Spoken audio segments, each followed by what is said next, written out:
This port in Ghana may now be a bustling fishing village, but over 400 years ago, Cape Coast was the point where slaves were torn from their homeland for the final time. They didn't know where they were going. They didn't know it was really goodbye. It happened to be goodbye because later on you realize you're on a body of waters you've never seen before, and then in a strange land. Actually, right here. Now a museum, Cape Coast Castle was once full of people cramped together in slave dungeons waiting to be shipped away.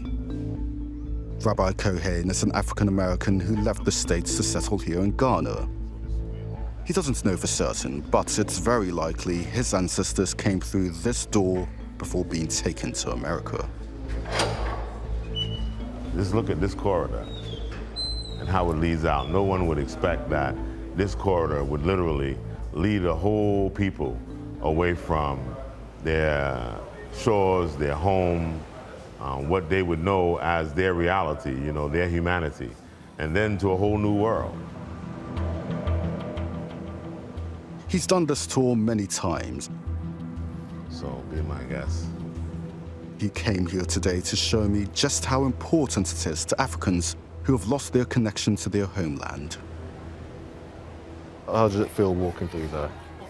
Well, you know, a feeling that you can never get rid of. And I've done this a number of times, but it's never become familiar to me.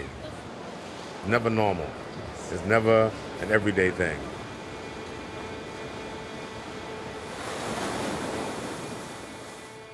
Since its independence in 1957, Ghana's leaders have made policies in hopes to attract Africans abroad back to Ghana.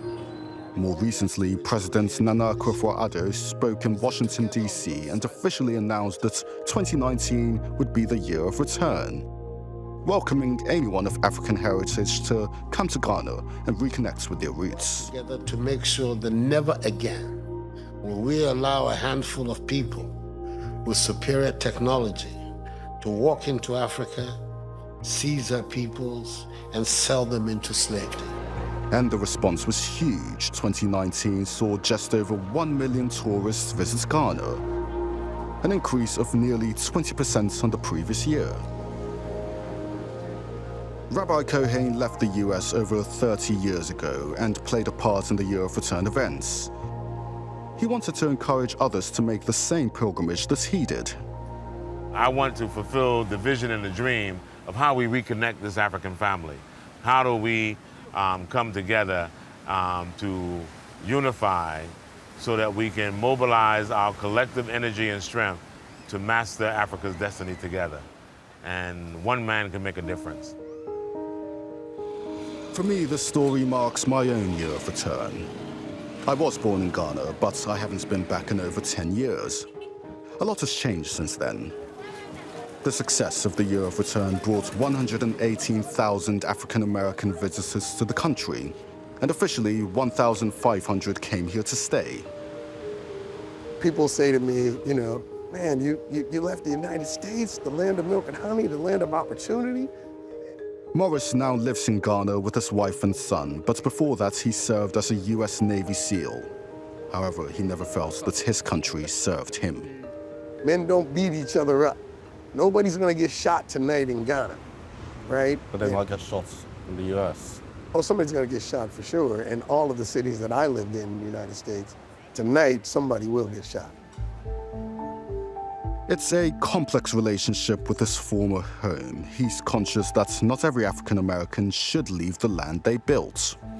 There are those of us that need to stay there on that soil too, because my ancestors built that land. My ancestors' blood, bodies are buried and entrenched in that soil. Listen, we could unite this thing and be powerful. And then we could change the fortunes and lives of Black people all over the planet.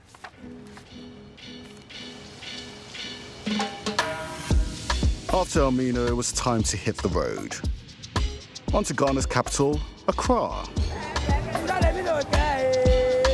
Life in Accra has a different feel to the seaside resorts of Cape Coast and Elmina. The busy streets and bustling markets drawing people from all over the world. Ashley, hello. Ashley moved here in 2018, before the year of return, and she's worked across Africa and in the US. What advice would you give to people who are considering making a life for themselves in Ghana from the US? I would always recommend people visit and like vacation and have an experience first. And I think asking folks that have been on the ground, different varieties, to introduce you to the dysfunctional aspects of our family here. If you're not interested in the culture, the customs, the history, the language, the lineage, and what has gone down on these lands, then you're just a neo-colonialist. And you really shouldn't come. And Ashley raises a good point here. While the strong dollar isn't the sole reason African Americans are deciding to come here, it does unintentionally create a divide between those arriving in Ghana and the Ghanaians who are born here. What's being done to ensure that there is this equality between all Ghanaian brothers, both the diaspora and the locals? Purchasing power is not limited to only the diasporians who may have that, power to get the land or whatever they are looking. But they're more likely. They're more likely. They stand out in being more likely.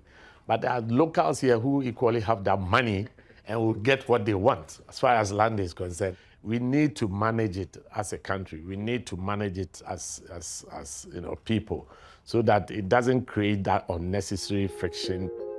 At the end of this year, Ghana will face an election and the current president's term will be over.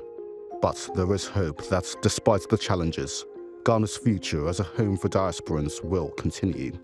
The fact is, we are trying to position Ghana as the black Mecca. Ghana was the exit point for most of those who found themselves leaving Africa. So if they are coming, it's only fair that they come through the same gate of return. There's no doubt the year of return has had a lasting legacy on both sides of the Atlantic. 5 years on, the campaign continues under the new banner of Beyond the Return. Back in Elmina, I get to see this in action. 150 visiting African Americans are being welcomed in a traditional naming ceremony. You can tell something very special, something powerful is happening right now. The African American diaspora have just arrived, greeted by the sounds of drums banging, singing, dancing. They're here to shed back the slave names given to their ancestors, names that they've held for generations, and they're here to reclaim their Ghanaian heritage.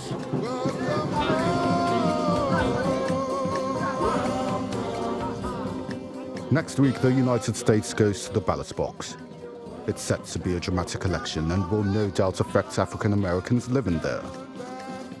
But whatever happens, at least they know they have a home in Ghana.